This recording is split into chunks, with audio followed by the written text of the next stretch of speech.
বিয়েবাড়ির মতো পারফেক্ট ঝরঝরে অথেন্টিক জর্দা পোলাও রান্না করতে চাইলে আজকের দেওয়া টিপসটি ফলো করতে পারেন। আসসালামু আলাইকুম everyone, welcome to Fatema kitchen and tips. সবাই চায় সব কিছু পারফেক্টভাবে রান্না করার জন্য, তবে সবসময় সেটা হয়ে ওঠে না। আজ আপনাদেরকে দেখাবো বিয়েবাড়ির মতো অথেন্টিক জর্দা রেসিপি। অনেকের জর্দাই নরম হয়ে যায়, আবার যখন ঝরঝরে করে রান্না করতে যায় তখন অনেকটা শক্ত হয়ে যায়। আজকের দেওয়া টিপস অ্যান্ড ট্রিক্স ফলো করে আপনারাও আমার মতো পারফেক্ট জর্দা রান্না করতে পারবেন। প্রথমেই আমি একটা বোলের ভিতর নিয়ে নিচ্ছি 1 কাপ পরিমাণে চিনি গুঁড়া চাল। আপনারা এখানে যে কোনো ধরনের সুগন্ধি চাল ব্যবহার করতে পারেন। এরপর আমি এর ভিতর নর্মাল পানি দিয়ে দিচ্ছি। পানিটা দিয়ে আমি বেশ কয়েকবার ধুয়ে নিব। যতক্ষণ না স্বচ্ছ পানি বের হবে ততক্ষণই আমি এটাকে ধুয়ে নিব। তারপর 10 মিনিটের জন্য পানি দিয়ে ভিজিয়ে রেখে দিব। এতে করে ভাতগুলো খুব সুন্দর ঝরঝরে হবে। এরপর চলে যাচ্ছি আমি চুলায় আমি একটা প্যান বসিয়ে দিয়েছি। এখন আমি এর ভিতর দিয়ে দিচ্ছি 3 কাপের মতো পানি। পানির ভিতর আমি অ্যাড করে দিচ্ছি 1/3 স্পুন জর্দার রং। আপনারা চাইলে এখানে লিকুইড ফুড কালারটাও ব্যবহার করতে পারেন, তবে সেক্ষেত্রে একটু পরিমাণটা বেশি দিতে হবে।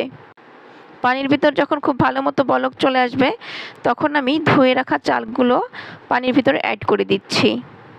এই পর্যায়ে আমি চুলার জাল মিডিয়াম টু হাই হিটে রেখেছি। যেহেতু সুগন্ধি চাল সিদ্ধ হতে খুব বেশি সময় লাগে না, তাই আমি খুব বেশিক্ষণ সিদ্ধ করব না। আমি 5 মিনিটের মতো এই গরম পানিতে সিদ্ধ করে নিব।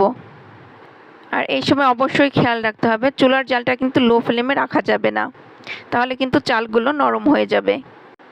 চালগুলো যখন 70% সিদ্ধ হয়ে যাবে তখন আমি এগুলা থেকে পানি ঝরিয়ে নিব। তো আমি প্রায় 5 মিনিটের মতো সিদ্ধ করে নিয়েছি।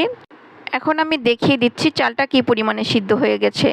2 আঙ্গুলের মাঝখানে দিয়ে চাপ দিলে চালের ভিতরে কিন্তু একটা আঁশ থাকবে, অর্থাৎ শ্বাস থাকবে। সেই পর্যায়ে আমি চালগুলো প্যান থেকে নামিয়ে একটা স্ট্রেনারে করে ঢেলে নিয়েছি। বেশি সময় চালগুলো গরম পানিতে রাখা যাবে না, তাহলে কিন্তু চালগুলো নরম হয়ে যাওয়ার সম্ভাবনা থাকবে। আমি ভাতগুলোকে ফ্যানের বাতাসে দিয়ে ঠান্ডা করে নিয়েছি। এখন আমি চুলায় আবারও প্যান বসিয়ে দিয়েছি আর এর ভিতর দিয়ে দিয়েছি 1 কাপ পরিমাণে চিনি। 1 কাপ চালের জন্য 1 কাপ পরিমাণে চিনিই পারফেক্ট, তবে আপনারা কম বা বেশি চিনি খেতে চাইলে সেই পরিমাণে চিনি কমিয়ে বা বাড়িয়ে নিতে পারেন।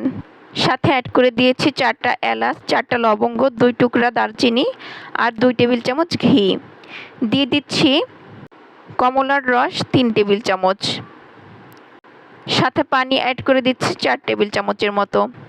আরও দিয়ে দিচ্ছি আমি কমলা কুচি, এগুলোকে আমি ছোট কুচি করে কেটে নিয়েছি 2 টেবিল চামচের মতো। কিছুটা লবণ দিয়ে দিলাম। এখন সব কিছুকে নেড়েচেড়ে ভালো মতো মিশিয়ে নিয়ে আমি চুলার জাল অন করে শিরা তৈরি করে নিব। শিরাটা যখন ফুটতে শুরু করেছে তারপর আমি আরও 2-3 মিনিট মতো শিরাটাকে জাল করে ভাতগুলো এর ভিতর অ্যাড করে দিয়েছি। ভালো মতো নেড়েচেড়ে মিশিয়ে নিচ্ছি যাতে করে চালের ভিতরে কোনো দলা পাকিয়ে না থাকে। অসাবধানতাবশত কারো ভাত যদি বেশি নরম হয়ে যায় সেক্ষেত্রে এখানে পানির পরিমাণটা একটু কমিয়ে দিবেন। তবে ভাত একবার যদি বেশি নরম হয়ে যায় তখন কিন্তু আর পারফেক্ট পোলাও রান্না করতে পারবেন না। কিছু সময় রান্না করে নিয়েছি। এখন শিরাটা প্রায় চালের গায়ে গায়ে মিশে গিয়েছে। ভালো মতো নেড়েচেড়ে মিশিয়ে আমি ঢাকনা দিয়ে ঢেকে এখন এটাকে দমে রেখে দিব।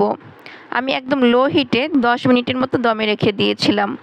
ঢাকনা তুলে নিয়েছি। এখন আমি এর ভিতর অ্যাড করে দিচ্ছি কুচি করে কেটে রাখা বাদাম আর দিয়ে দিচ্ছি কিচমিচ। সাথে অ্যাড করে দিয়েছি 1 টেবিল চামচের মতো ঘি। আপনারা আপনাদের পছন্দ মতো যে কোনো ধরনের বাদাম ব্যবহার করতে পারেন। আলতো হাতে একটু ভালো মতো নেড়ে চেড়ে দিচ্ছি। এই পর্যায়ে কিন্তু চালটা নরম হতে শুরু করে, তাই আলতো হাতে নেড়ে দিতে হবে।